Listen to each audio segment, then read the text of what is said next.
Ola and Olise spent their night together, talking about their time apart. When it was time for them to part ways, Olisa was reluctant. Ola promised to see him the next day and introduce him to her new family. That night, Ola slept with a smile on her face. When dawn came, she woke up with a newfound strength. A sense of freedom and contentment filled her. The feeling was new to her, but she knew she would have to get used to it. She was surprised to see Olisa outside her room. "How did you find me?" she asked with a smile.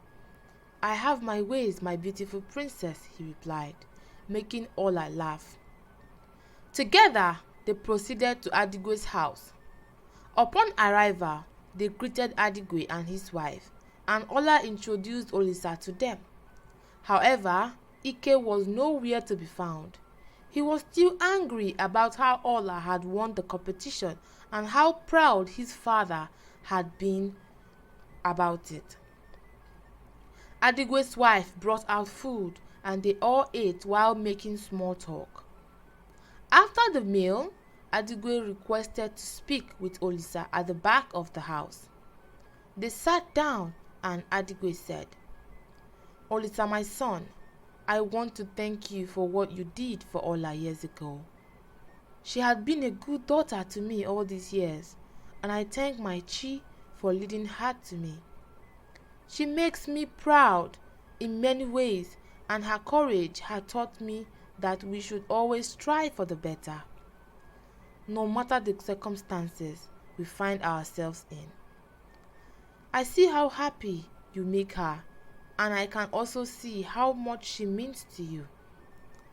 Ola had gone through a lot as a child. Please take care of her and continue to make her happy," he said. "Thank you, Nnam," Olisa replied. "I like how your family has accepted Ola and made her one of you. May our Chi bless your household. I promise you I will protect her with everything I have, and I will make her happy always." They returned to the front of the hut, and Adigwe gave Ola the day off to spend with Olisa. Before she left, Adigwe called her into the hut and gave her half of the gold coins she had won from the competition. Ola tried to refuse, but he insisted that she would need it in the future. She accepted the money and left with Olisa. They walked around the village with Ola showing him her favorite places. They tried different foods and snacks and then sat under a tree by the roadside to rest.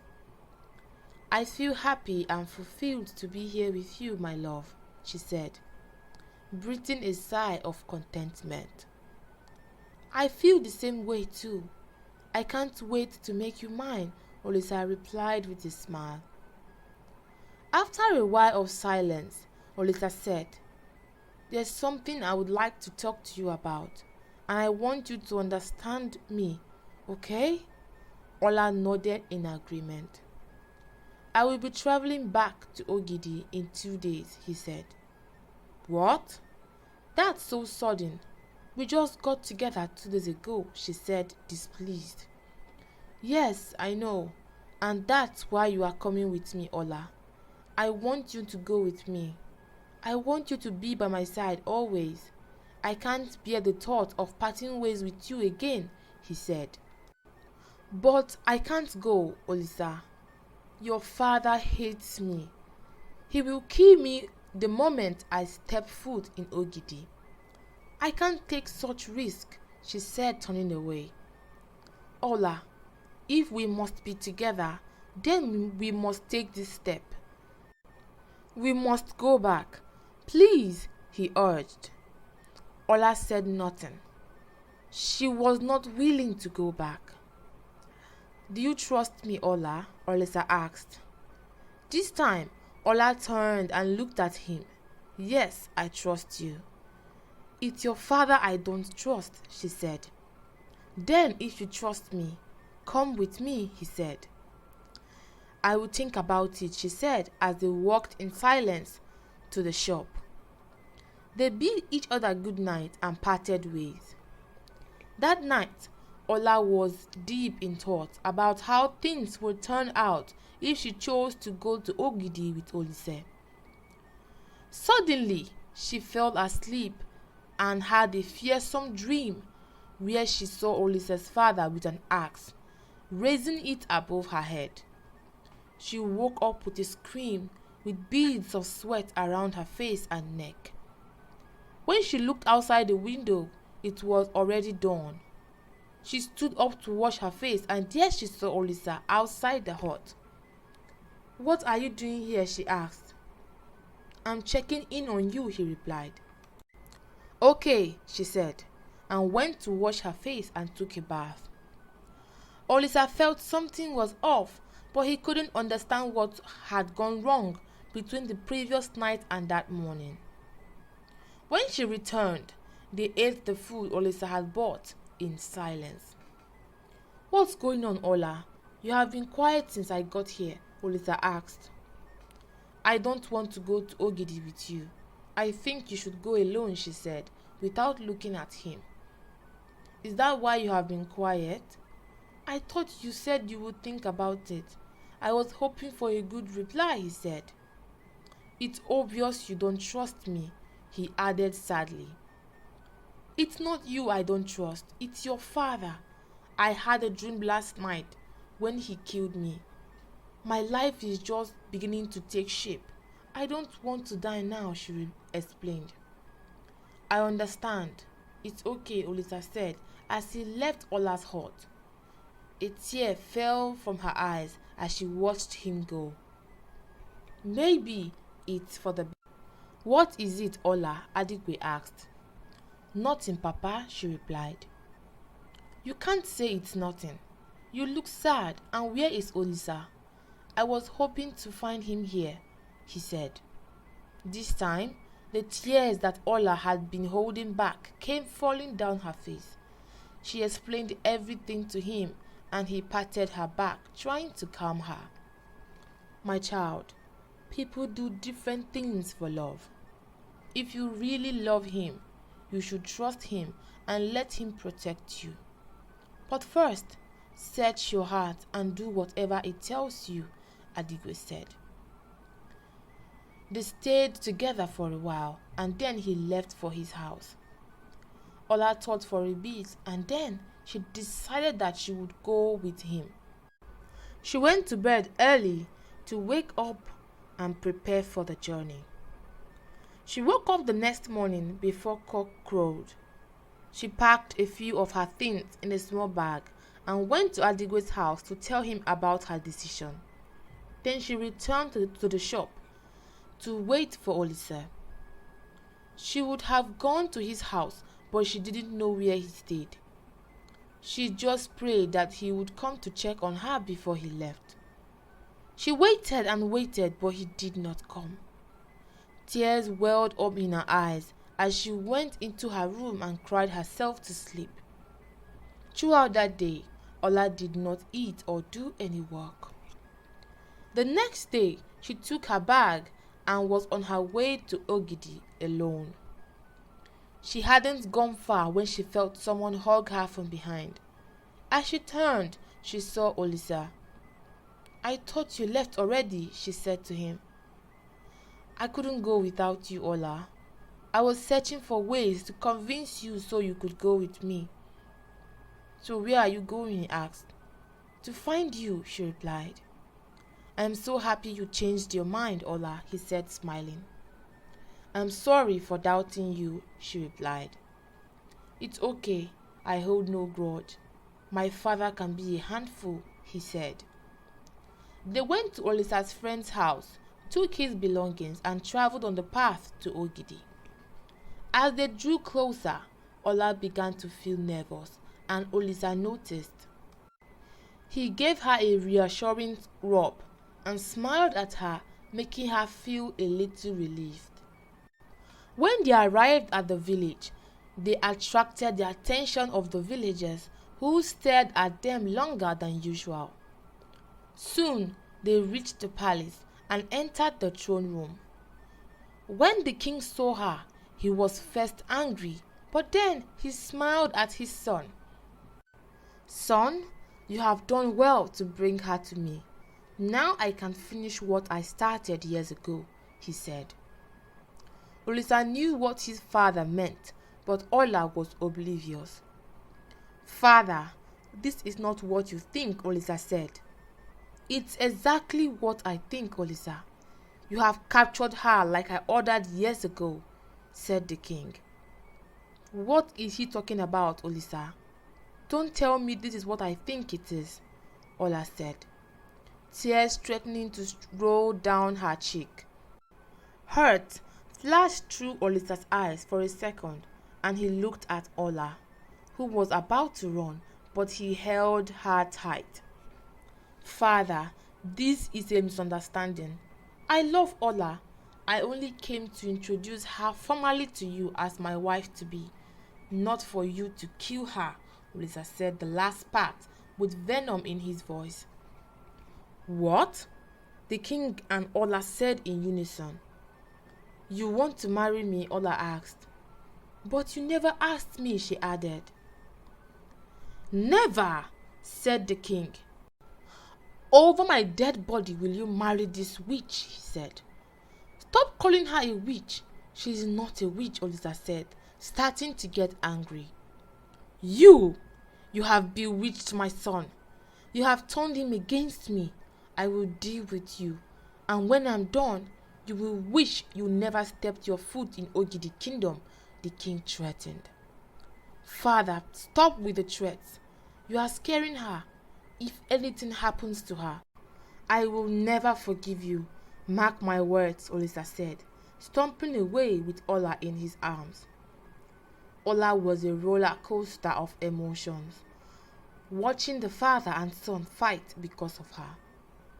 As they arrived at Olisa's room, he walked her to the bed and made her sit on it. Ola felt numb. She was really scared of the king's threat. "Olisa, your father hates me. I don't know a word more bitter than hate. I would have used it." "I can't help but be scared," she said, shivering. "Trust me, my love," Olisa said. He went outside and soon returned with some food. They ate and then took a bath. When it was time to sleep, Ola was reluctant to share the bed with Olisa because it was her first time sharing a bed with a man. Olisa smiled and gently pulled her to the bed. They talked for a while and soon started kissing. It became heated and their clothes were soon on the floor. They made love that night and slept in each other's arms.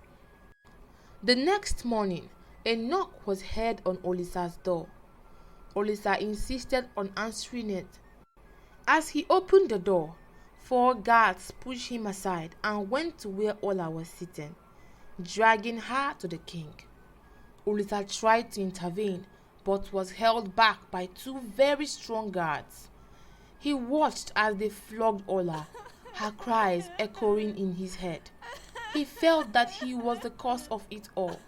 She didn't want to come in the first place. He was the one who convinced her that he would protect her. As he screamed, he felt that he had failed her. He had broken his promise to her. He had let his father torture her once again. At that point, he felt a surge of immersed anger. He pushed the guard away and ran to her. The guard who was flogging Ola was about to flog her again when the cane struck Olisa's back as he screamed in pain.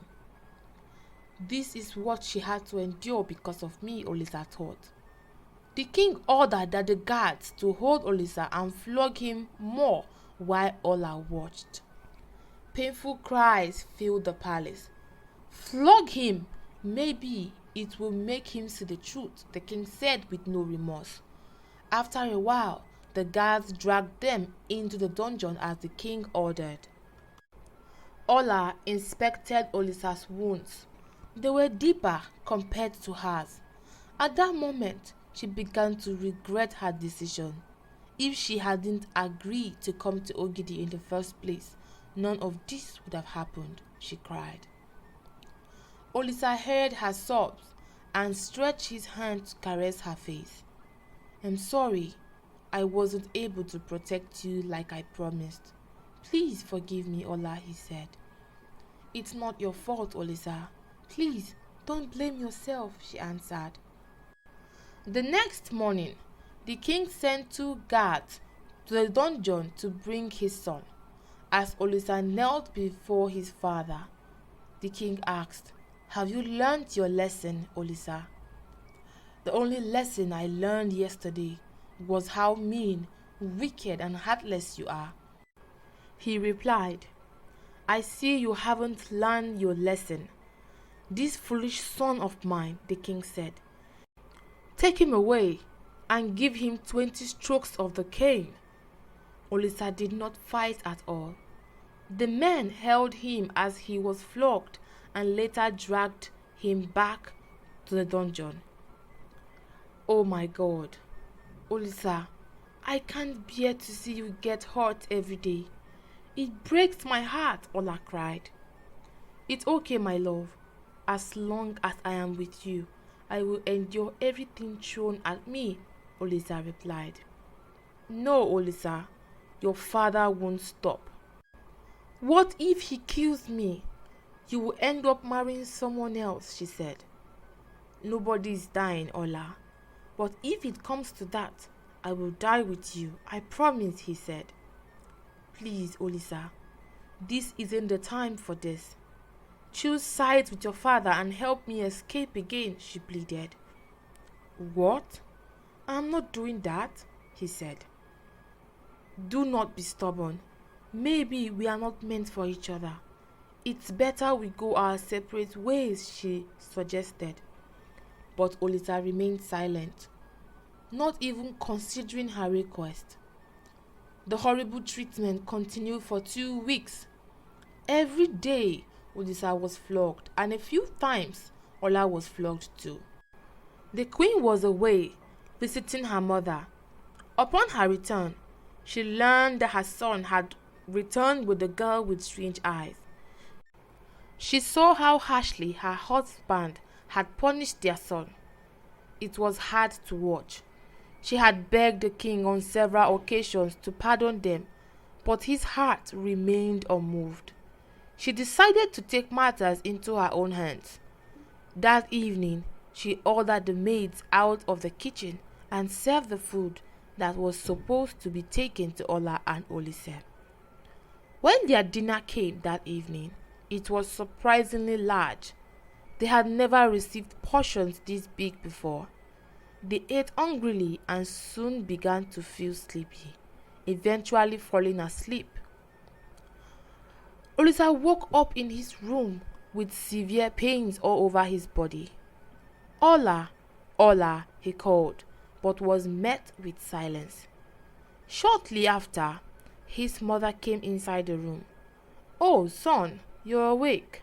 How do you feel? She asked. Mother, where is Ola? He asked, not answering his mother's question. I don't know, son. The guards found only you in the dungeon, and your father ordered that you be brought out, since she has disappeared again, she said. What? No, mother, she cannot disappear. Father had done something to her, he cried. Father has succeeded in killing her. He killed my love, mother. I will never forgive him. I hate him. He threatened to kill her, and now he has succeeded. I am so sorry, Ola. I brought this upon us. I wished I had never met you. I wished I was not selfish, he cried, as his mother consoled him. Olisa felt lifeless. Ola was gone, and she was gone for good. He would never see her beautiful eyes again, never kiss her plump lips, never hear her beautiful laugh. All these brought more tears to his eyes. Soon, the royal healers came to attend to his wounds. They administered different balms and expected him to flinch from the pain, but no reaction was seen. They finished and bandaged his wounds. They informed the queen, and she returned to see her son. They sat in silence until the king entered the room. When Olisa noticed him, he turned his head towards the wall. He didn't have the physical or mental strength to fight with his father at the moment. You see, the witch had disappeared again, and this time she left you to die. See who you were willing to die for. This will teach you a lesson of a lifetime, said the king. Coward! You killed her and couldn't man up to admit it. Such a king you are, Olisa said. Watch your mouth, Olisa. Warn him about the way he talks to me, my queen, the king said angrily before leaving the room. My son, I understand that you are hurt, but you must be careful how you speak to your father. He is your father and your king, she said softly. No, mother. He is no longer my father, Olisa said with finality. No, don't say that, the queen continued, but Olisa raised his hands to stop her. Mother, I am old enough to make my own decisions. And by the way, I would like to be alone, he said. His mother felt sad. She hated that her husband and son were always in a conflict. She left the room to meet with her husband. My king and my husband, I think you are being too hard on our son. He's a grown man and is allowed to make certain decisions for himself. If he says he loved the girl, we should allow him to be with her. He is hurt, and I think you should be gentle with him, she said. Never. He will never be with her or any of her kind as long as I am alive, the king said, walking away. The queen was exhausted by the situation. Ola woke up in an unknown place with her bag beside her. She looked around but saw nothing familiar. She suddenly remembered she was supposed to be in a dungeon. Why then was she in an unknown place? She asked herself. She didn't even know what day it was. She walked for what seemed like forever until she arrived at an open space. She saw some men and asked them if they knew where Ogidi was, but they all shook their heads, indicating they did not know. She asked for directions to the marketplace to buy food. She arrived there. She ate. She asked around where she could stay. She was directed to some huts rented to foreigners. All the while, people stared at her, though not as obviously as when she was younger. She found her way to the hut and thanked her chi. Whoever had left her there left her bag with her, which contained some gold coins Adigwe had given her. She begged for some water to take a bath, and then she fell asleep. When Olisa woke up from his slumber, he remembered that Ola's belongings had been in the room before they were moved to the dungeon. He got up to search for it, but everything was gone. He couldn't make sense of it. Distraught, he reflected on how he had killed her and buried her along with her things. His heart hardened as he imagined various scenarios of how his father had killed her. He laid on the bed, trying to remember every moment he and Ola had spent together. They didn't have many happy memories, having spent so much time in the dungeon. But he whispered, I am so sorry, Ola. I hope you can forgive me. It had been a month, and Ola was gradually getting used to the village. She even made a friend named Ako. Around that time, Ola began to feel strange. She would sleep more than usual and felt exhausted from simple chores. She thought she might have a fever or malaria. Despite taking herbal mixtures, the feeling persisted. She went for a checkup and discovered she was pregnant. Oh my God, what do I do now? Where do I start? I have no one here. How do I manage? She asked herself all these questions. Her friend Ako visited and called her name several times before Ola responded. "Are you okay, Ola? What are you thinking about?" Aku asked as she sat close to her. "I'm pregnant," Ola said quietly. "What? That was quick?" Aku replied in surprise. "You just arrived in this village weeks ago and you are already pregnant?" "Who is the father?" she asked. "The father isn't here," Ola said.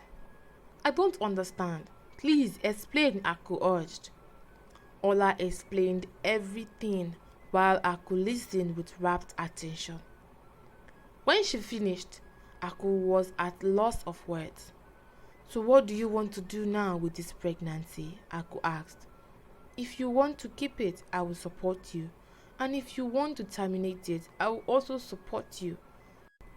Although the father wasn't present, Ola decided to keep the child. "It will always remind me of him. He was the light of my world," she said sadly. "Good choice, my friend. I wanted to suggest keeping the child, but I didn't want to force my opinion on you. Just know that I will always be with you, all the way," Aku said, hugging her. When Olisa was well enough, he packed his belongings and told his mother that he was no longer at peace in the palace, and he needed to go somewhere he could breathe and heal. "No, my son, please don't go. Your father is getting old, and soon it will be your time to rule this kingdom. This is your home," she pleaded, but Olisa's mind was made up. When the queen saw that her words had no effect, she hurried to her husband and told him about the situation. The queen waited until Olisa came out and then asked, "Where do you think you are going?" "Far away from you," Olisa replied. "I see. You are leaving this palace, the home you have known for 29 years, for that witch," the king said. "Stop calling her a witch. If she were a witch, she would have killed you long ago for all the sufferings you have put her through. You finally succeeded in killing her, so now you have nothing to worry about," Olisa said. "What are you talking about? I didn't kill her, even though I wanted to," the king said, confused. "I know what you did, even though you keep denying it. I hate you, father. I hate you for not having a forgiving heart, for taking Ola away from me and lying about it. From today onwards, I have no father, and I renounce my title as prince of this land. I will live as a commoner from now on," Olisa declared, leaving the palace and everything behind. His mother was in tears, and immediately after, his father collapsed, clutching his chest and coughing. The queen shouted as the guards carried him to his room. The healer was called and he rushed into the king's room. He checked the king's heartbeat, which was unstable, and advised the queen to allow him to rest for a few hours. Olisa traveled throughout the day and rested at night, ensuring he went to a place where he was not known and would not be recognized. A few hours had passed and the king had not woken up, but his breathing had returned to normal. He woke up the next morning but found he could not move his hands and legs. The healer checked on him again and discovered that the king had suffered a stroke caused by stress of the recent family event. At that moment, there was no permanent treatment, but the healer applied soothing balms and oil to the king's stiff body. The queen's heart ached with pain. She wished things were different. As the months passed, Ola's pregnancy advanced and her belly grew with life. Not a day went by without her wishing Olisa was there to care for her and witness the progress of their child. Yet, she held on to a slim thread of hope that one day she would return to Ogidi. What if by the time you return, he had already married another woman and had children? Her subconscious warned her. She felt nauseous at the thought of Olisa being with someone else and prayed for the chance to leave the village one day. Olisa eventually found a place he could call home. He settled into a hut and began trading on livestock, selling goats and sheep. He lived a peaceful life but still missed Ola. The king's condition worsened with each passing day. Lying in one position day and night, he began to reflect critically on his past decision. He remembered Ola, the girl with the strange eyes, and realized he had been unfair to her. As memories of the past flashed before him, tears fell from his eyes. He wanted to ask forgiveness from his son and Ola, but both had vanished into thin air. Months passed. Ola went into labor and delivered a handsome boy with Aku by her side. She named him Mwakaeze, which means a child is greater than a king. She loved her son deeply and nurtured him with great care. 3 years passed, and Olisa began contemplating whether he should find a woman to marry and settle down. There was a maiden he found beautiful, but despite approaching her and feeling she was nice, he couldn't take the next step in their relationship. Whenever he felt ready, something seemed to hold him back. As Nwakaeze grew, Ola decided to return to pottery. She created beautiful designs, and the villagers encouraged her by buying her work. Since the village was small, sales were modest. One day, Aku visited and asked if Ola would like to sell her pots in a different village. Ola agreed immediately. Aku had a cousin named Ofo who owned a large boat and would take her to the big market in the kingdom of Unko. Ola would stay there while her product lasted and return when she was done. The market day was on Orie. On that day, many people came from various places to buy different goods. Ola agreed, and throughout the week, she worked on different designs. After 2 weeks, she had enough to sell. Ofo took Ola to the Unko market, and since the journey was long, he tried to make small talk, but Ola wasn't very interested. Though he was interested in her, she only wanted to be friends. Upon reaching Unko, Ofo helped Ola secure a place for her goods and a room where she would sleep with her child. The next day, Ofo came to show her the best spot to sell her product. Ola appreciated his help. The first day was slow with only a few sales, but she hoped the next day, which was Orie market day, would be better. She woke up early the next day, bathed, and so did her son. After eating, Ofo accompanied them to the market. As expected, that day was better. She even got a few new customers who wanted more of her mugs, and she promised to bring more on her next visit. Another woman came and bought the remaining pots. She asked Ola to help her carry them to her shop, since it was too much for her to handle alone. Ofo stayed with Eze while Ola helped the woman. When she returned, they sat and chatted for a while. Is this Ola? I'm sure this is Ola. But Ola is dead. Or is this her ghost? What is wrong with me? Are my eyes deceiving me? Is Ola alive and never came to find me? Foolish me. Oh wow, she's married and even has a son, Olisa muttered angrily. A few feet away, as he stared at the woman he had loved for years with another man. His heart was torn between approaching her and walking away. His heart ached as he walked away.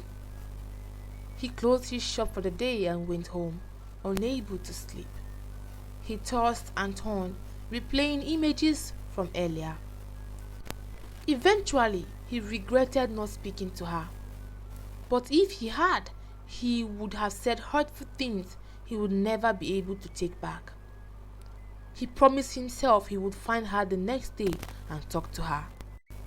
Olisa didn't sleep a wink, but he rose early to search for her in the market. He looked everywhere, asking people about her, but no one recognized her, partly because it was her first visit to the market. Olisa returned to his shop with a look of defeat. He was unfocused throughout the day, but consoled himself with the belief that he had seen Ola's ghost. He had heard of people who had died but reappeared in different places to continue with their lives. Whether it was a ghost or not, he wanted her to know that he had seen her. As he walked through the market, his eyes searched for her, his heart knowing exactly who he was looking for. The young woman he had been interested in was no longer in his mind.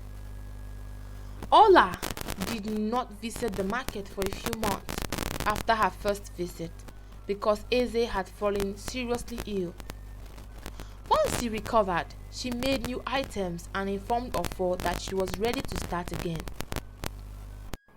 On the day of her return, she packed everything into his boat and they soon reached the market. She stayed the night, and the next day business began. She made good sales that day and walked around the market to see if she could buy some of the things she needed. Suddenly, she heard someone call her name. As she turned, she saw someone she thought she would never see again. "Olisa, is it truly you?" she whispered. He stood there assessing her without saying anything. She took slow, cautious steps towards him as she rested her hands on his face. He closed his eyes as tears fell from them. They hugged, but his subconscious reminded him that she could be married, and he was hugging a married woman. Suddenly, he released her. She looked at his face. He had changed, but in a good way. Olisa held her hand and led her to a quiet place where they sat down. Minutes passed in silence. "I see you have moved on and left me behind," Olisa said, not looking at her. "What do you mean?" she asked. "You know very well what I mean. You left me, got married and even had a child," he snapped. "What? How did you know that?" she asked. "Wow, you are not even denying it," he said. "No, I mean, how did you know I have a child?" she asked. "I saw you months ago with your husband and child," he said. "My husband?" Ola asked, confused. "But I'm not married," she added. "Don't try to deny it. I know what I saw," Olisa said. "You don't know anything about what you saw," Ola replied, angrily. "The child you saw is mine, but the man is not my husband," she replied. "Help me understand, Ola. You had a child with someone who isn't your husband," Olisa asked. "Olisa, the child is yours," she said. "What? How can that be?" he asked, shocked. "Yes, it is true. I discovered I was pregnant a few weeks after I woke up in a strange land. I tried to return to Ogidi, but it was as if it never existed. No one knew where it was or how I might find it. I stopped asking after a few months of unsuccessful searches. The man you saw the other day was just a friend who helped me carry my product to the market," she explained. "Wow, I'm sorry for making assumptions," Olisa apologized. "But I thought you were dead. I thought my father had killed you. That was the reason I left home, even though he denied it. How could you have vanished into thin air? Olisa asked. Someone is behind it, and I must find out who. But first, I would really like to meet my son, he said happily. Don't worry, I will take you to him, Ola said. Wait, Ola. I want to apologize to you for real this time. I am so sorry for all the pain I have caused you in the past. I'm sorry I wasn't able to protect you as I should. Please forgive me, he pleaded. Olisa, that was in the past. I hold no grudge against you, my love, she smiled. Oh, sorry for calling you that, she said. You have nothing to apologize for. You are the only woman in my heart, he said, smiling. They hugged each other and smiled. Ola took him to Eze and introduced them. Eze was happy to finally meet his father. Olisa felt joy at meeting with his son, but was also saddened by the absence during Eze's early years. He felt anger over the events that led to their separation, but realized he couldn't change the past. Instead, he resolved to make up for lost time. They spent the evening together, and Ola couldn't stop herself from sharing stories about Eze's childhood. She felt liberated and alive in Olisa's presence. Olisa didn't mind Ola being the only one talking. He had missed her voice, and especially her beautiful eyes. They were soon interrupted by Ofo, who was not pleased by Olisa's presence. The resemblance between Olisa and Eze was striking, and Ofo could tell immediately that Olisa was Eze's father. Just as he thought he might have a chance with Ola, Olisa appeared on the scene. Ola introduced Olisa to Ofo as Eze's father. The men shared a look that Ola could not understand. After exchanging greetings, Ofo left, and around that time, Eze told his mother he wanted to sleep.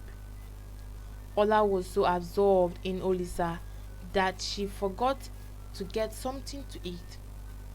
She quickly asked Olisa to hold Eze while she went to get some food. But Olisa insisted on going to buy the food himself while Ola gave Eze a bath, promising to return before she finished. She boiled some water and gave Eze a bath. While Ola was dressing him, Olisa returned with the food, and Ola fed Eze as Olisa watched in amazement. She's indeed a good mother, he thought. I'm never letting you out of my sight again, Ola, Olisa said within himself.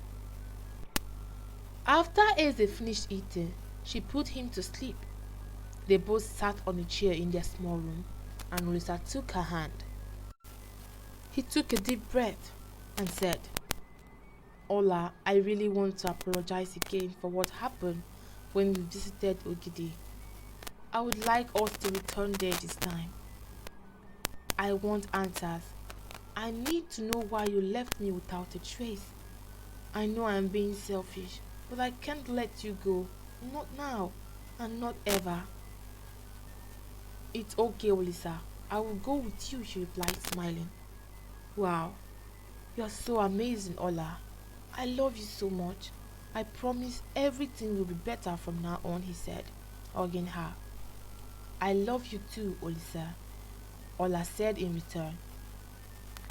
Olisa did not return to his house that night. He stayed in Ola's room. The next day, they spent time together since Ola had finished selling her products, and Olisa had no business in his mind. He just wanted to be with his family. Ofo came by and told Ola he was returning to the village. Ola told him to go, saying that she would be traveling with Olisa and that she would return when they were done with their business. The following day, they journeyed back to Ogidi. The road was long, taking them 5 days to reach their destination. When they arrived, the village seemed eerily calm. They soon reached the palace and saw the queen in a very sad mood. "Mother," Olisa called. "Olisa, is that you, my son?" His mother rushed to him crying. Olisa hugged her tightly. "What happened, mother? Why are you crying?" he asked. "Olisa, your father, your father." She choked on her sob and could not continue. "Mother, what happened to my father?" Olisa asked impatiently. "Your father is dead, Olisa," she finally managed to say. Olisa felt as though a bucket of cold water had been dumped on his head. Goosebumps rose on his skin, and tears began to fall. Regret was the only feeling he had at the moment. Ola went to comfort him, and that was when the queen noticed her. A look of shock was visible on the queen's face, which Olisa observed but chose to ignore. They rested for the day. The next morning, the queen called Olisa for a private talk. "My son, I am sorry for what I'm about to say, but I want you to know that I had no choice then. I couldn't reveal the truth because of how your father would have reacted. I was responsible for Ola's disappearance. I saw how much you loved her, and I didn't want your father's hands to be stained with her blood. So I paid someone to take her far away where she would never find her way back. I'm sorry," she cried. "Oh, mother, as much as I want to be grateful for what you did, you should have told me. You watched me blame father repeatedly while you said nothing. I will forever live with the guilt of not believing my father even when he spoke the truth. Oh my God, I can't believe you, mother," he said, walking away as the queen cried behind him. Olisa needed time to think. He didn't want to follow the same path as his late father. He wanted to have a good relationship with his son and his soon-to-be wife, Ola. The queen approached Ola saying, "Ola, my daughter, I want to ask for your forgiveness for what happened years ago. If I had known you were pregnant with my grandson, I promise I would have made a better decision. Please forgive me," she pleaded. "It's okay, Mama. Such is life. Everything happens for a reason. We cannot go back in time, but we can make up for lost time. I hold no grudge against you, mother," Ola smiled. "My child, I can see why Olisa loves you and never wanted to leave you. You have a heart of gold, which is so rare." "Thank you, Ola," the queen smiled and they hugged. Olisa entered the room and met them hugging. He smiled and came over to carry Eze. "Mother, meet my son Eze. Eze, meet your grandmother." The queen carried him and her face radiating a beautiful smile. Since Ola did not have a father or anyone to take her bride price, her bride price was taken to the shrine as required by tradition. Olisa held a grand celebration for their marriage ceremony, and a few years later, he organized a remembrance for his late father. Ola never forgot those who stood by her in her trying times. Adako, Adigwe and his family, and Ako. This story emphasizes on the impact of assumption. The king assuming Ola was a witch just because of her different eye color, and the prince assuming his father had killed Ola because he had threatened her on different occasions. Assumptions can only bring regrets and misunderstanding. It also talks about love. There is no power stronger than love. Also, the acceptance of moving forward, facing the truth, the importance of family and forgiveness. Thank you for watching, and I hope you enjoyed this one. Please don't forget to like, comment, and share. See you in our next one. Bye.